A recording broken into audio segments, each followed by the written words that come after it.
It's on. Fantastic. Hello, I'm Jake Robinson, and this is my assessment video.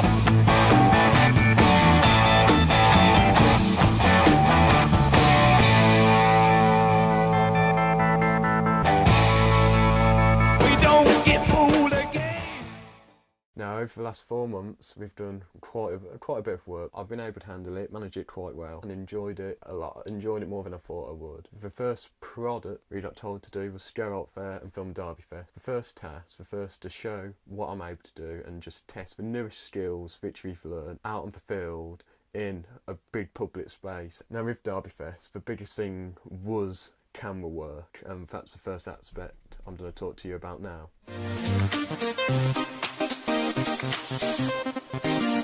There's many rules which I've learned over the last 4 months which I had no clue about before. Rule of thirds can apply in absolutely everything. Mainly interviews, but TV, films, documentaries, the whole lot. Rule of thirds is essential to any bit of filming.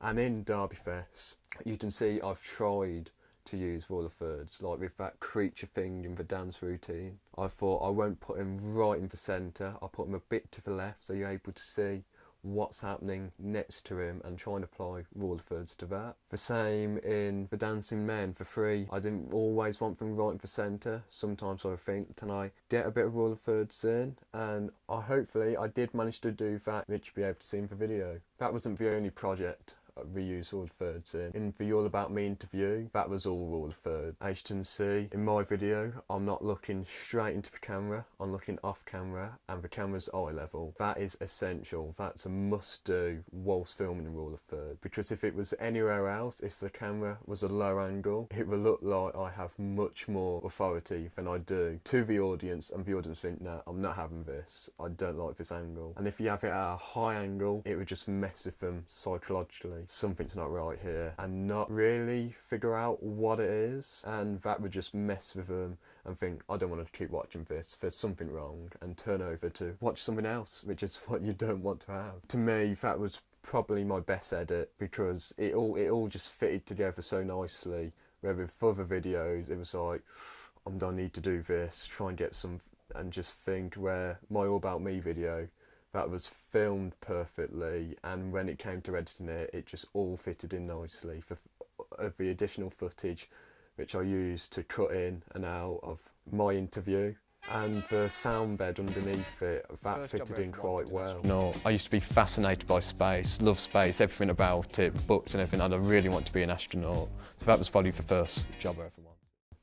So overall, that's the video I'm most happy about, and it just went all well. When it comes to camera work, everyone has their own ways they like to film. Like, people like to have it static, some people like to zoom in and out or pan, keep the camera moving instead of keeping it static and still. Because it's first year, I thought I'll experiment quite a bit, and you can see it in all of my videos I've done so far. The interview, that being completely static, Derby Fest being static and handheld. But the one that I experimented the most in was my morning routine. I must have watched Peep Show a few days or maybe a week before, because I thought I'll do something similar to that. I'll do it from my own point of view, from my eye line, and it would be the morning the way I see it. And that was a bit of a struggle, because I had the camera, the ME66, all the wires, and my headphones on, making sure it all sounded alright. Going around my flat, like trying to put the kettle on, trying to flush the toilet, and it was difficult, but I think it came across well. But I managed to find ways around it. Like, I wouldn't always hold the ME66, I would place it somewhere so I was able to have two hands on the camera, be steady with it, and not so it wasn't too shaky. So that was one way I managed to experiment with how I wanted to work the camera within one of my projects.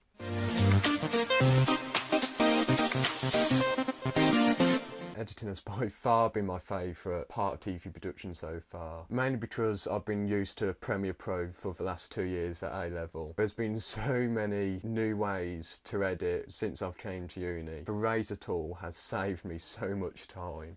I didn't know about it before university, told about it, and I'm using it in every video because there's some point where I'm like, I like this bit of footage apart from the start of the end or apart from this little bit here, just razor it off and I'm sorted. And along with that, the ripple delete, I never used ripple delete before, but now I'm always doing it instead of dragging it across, which takes ages.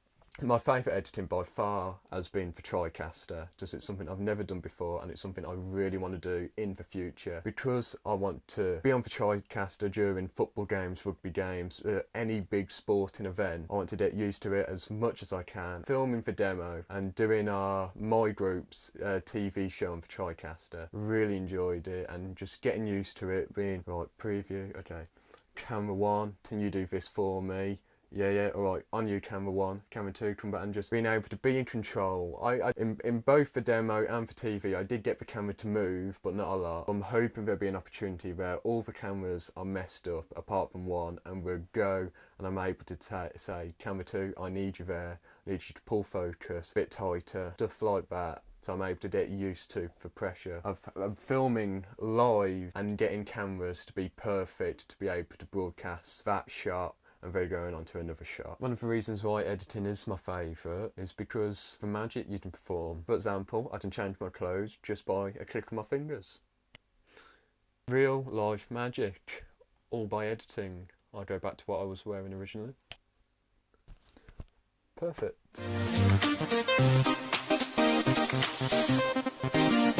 Now lighting is probably the least I knew about before I came to uni. I wouldn't have thought natural light would have been the best light, which is what I'm using now. I've got 2 windows, so I thought key light, fill light, and how 3-point lighting is essential, especially to interview. And again, in my 3-point lighting video, you can see my group demonstrating how 3-point lighting works, how the key light needs to be, all of it out, focused on the subject. The fill light, you want to the barn doors in a bit and have it not as in focused as the key light, with the backlight just touching the shoulders, making the subject look more 3D. In the second part of that video, you can see on his face how there's no any hard shadows. He doesn't look ill, and that's what we want in 3-point lighting.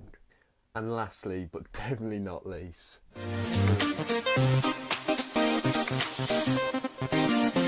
sound is the most important aspect in making a medium, which is not what I thought when I first came to uni. As you can probably see, I'm using a lavalier mic because I know how important sound is and I wouldn't want you to pick up any of my background house noise. That's why I've adopted the lavalier, and you'll be able to hear me, but not just in this video. In other videos you can see how in my morning routine I've used the ME66 shotgun mic, get it as close to what I was using, so the kettle, the toaster, the microwave, so you can get the absolute crispest sound of the toast popping or the kettle boiling. Does that what makes that video a lot better than if you just had it recorded on the camera? Another example where I've shown sound to be quite important is within my interview. We were told to use the lavalier microphones. You don't want any background noise in that, where with the morning routine, background noise would have been alright, but in that interview you wanted to just hear who was being interviewed. You didn't want to hear the interviewer, it was just all about